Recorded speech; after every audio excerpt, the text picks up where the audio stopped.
Hello everyone, welcome to a review of the Audi A3. This is a 1.4 TSI automatic 2014 model, and it's an SE spec, so it's one of the lower specs, but as you can see still looks stunning with body coloured bumpers, alloy wheels, daytime running lights, lovely aggressive look to the car, fantastic crease lines. So you get the 16-inch alloy wheels there, body coloured mirrors which are electric but not folding, and because it's the base spec there's no rear parking sensors. Now looking at the practicalities, it's a nice spacious boot with little load lip, small load lip there, but nothing big. As you can see with my big bag there, it's got good capacity, not the biggest in the world but will do. And then underneath is a space saver spare wheel with all the tools, very rare these days, especially when modern cars now have the inflation kit to save weight. And a little feature here, there's this little catch that holds the parcel shelf so you can access the spare wheel. So that's the boot for you. You do the side profile, you can see, looks lovely. And then I'll close the boot lid and then you can see. I think the back and front looks lovely, elegant. You can, in every person's car, but you can walk into the poshest restaurants and this will not look out of place. One of the best things about these VAG group cars, very elegant. As you can see, the interior, lovely condition this car. Although it's 6 years old, it's only done 30,000 miles and these rear seats look like they're hardly used. Good amount of leg room, headroom's not bad. If you're 6 footer you're going to struggle, but most of these cars are going to be used for kids, so plenty enough for a family. Additionally, there are ISOFIX points, easy to access, they just come off those covers. Only downside is you might get lost, and this basic spec unfortunately has no USB in the rear, but one less thing to go wrong, I suppose. Now let's have a look at the interior.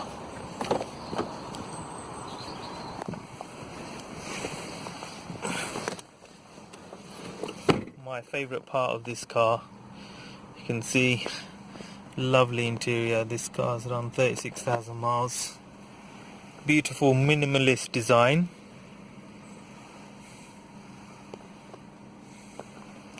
In this faux wood surround here. Lovely gear stick there. And all the controls for the MMI are here. As you can see, use the toggle to go around all the settings, etc. and go back. Telephone, navigation, media.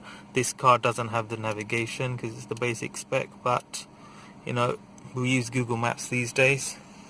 Lovely turbine, air coolers, so you just go like this to turn it on and off. And the glove box isn't the biggest in the world, you can see, but it will do. It houses the MMI unit, so it takes up a bit of space. Otherwise it's a useful amount of space, and it's damped. Look at that, nicely damped, and quality feel to that. The rest of the interior, this has locks on the driver's door here for the whole car, and then you've got front and rear electric windows and adjustable electric mirrors but not folding. Nice soft touch materials, nice feeling leather steering wheel with controls on there. Fantastic. It's the right size to hold on to, and when you're driving on the motorway especially.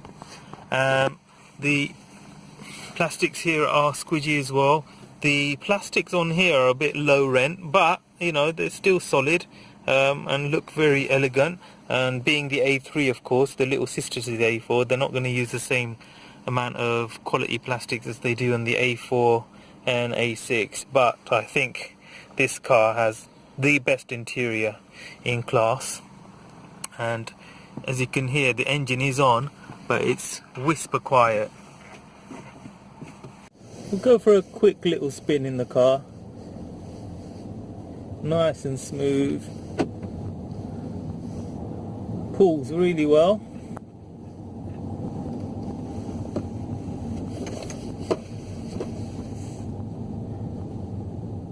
And the suspension is rock solid. Well, it should be when it's a relatively new car like this, but it's not too hard that you feel like it's going to get your fillings out or anything. It's just got the right amount of dampness to give it a nice sporty drive, but comfort at the same time. A little bit of road noise coming in from the tyres, but nothing more than you'd expect.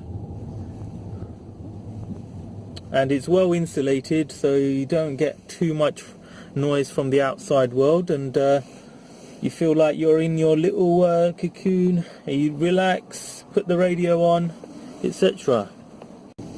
Right, so we pull away. So look, so with this S-Tronic gearbox, if you push too hard, what happens is it takes a little bit of time to change gear, but once that's done, super smooth changes. This dual clutch is one of the smoothest changes around. It's lovely, but like I say, the payoff is that it's not the most reliable of gearboxes. I know everyone complains about the Toyota CVT gearbox. It whines and everything like that, but it never breaks. The trade-off here is that this is super smooth, changes gears lovely and gives excellent fuel economy, but unfortunately you just have that thing about whether the automatic gearbox is going to break anytime soon. And if it does, you're looking at over £2,000 at the main dealer, or at a reputable repair place. You're going to have to fork out at least £1,500 for the replacement mechatronic unit. I mean, if you're comfortable with that, then this is a fantastic little car with elegance both inside and out. And it's dealing with all these bumps from London roads superbly well. We've got some bumps here, let's see how it goes. Look at that, deals with it with no problems whatsoever, no rattling or anything like that. Okay, good stuff. I think that's where I'll end the test drive and give you a final review. So in summary, this Audi A3 is an absolutely beautiful, elegant looking car. Good things going for it is that it's super economical, the 1.4 TSI in particular here, and obviously there's the diesel guises, but no one wants diesel these days. So the 1.4 you can average nigh on near 50 miles per gallon, only £30 road tax in the UK, low emission car, and it pulls really well, and the car is very well insulated, so it's super quiet. It has the best dash, I think, in its class. Super simple elegance personified, just what you need, and super comfortable seats that are hunkered down to make you feel like you're cocooned in a sports car, really. So yeah, it's a lovely smooth cruiser, elegant looking car that doesn't look out of place even at a posh restaurant, or if you're going down to the local shops. Things to look out for on these cars are that as they age, obviously there's usual electrical issues that you get with Audis, but especially with the automatics, you've got to look out for problems with the mechatronic unit on the car, so they don't have the strongest automatic gearboxes around. The manuals are usually solid, so keep that in mind. This particular car has had the mechatronic unit replaced on it, even though it's only got 30,000 miles on it and full VW service history, Audi service history. See what I mean? I get confused because the mechanical's underneath the VW group. But anyway, that's what you need to look out for. Just make sure the gearbox is alright, but bear that in mind. And obviously parts are a little bit more expensive, but if you're looking for an elegant executive small car, there's not many out there for the money that are that much better in terms of pure elegance. Obviously, if you want a sporty drive, then you'll probably need to look at the BMW 1 Series. Other than that, this should be the car for all men and women who are looking for a small family hatchback with a bit of class. Hope this helped everyone. Make sure you like and subscribe, and see you soon.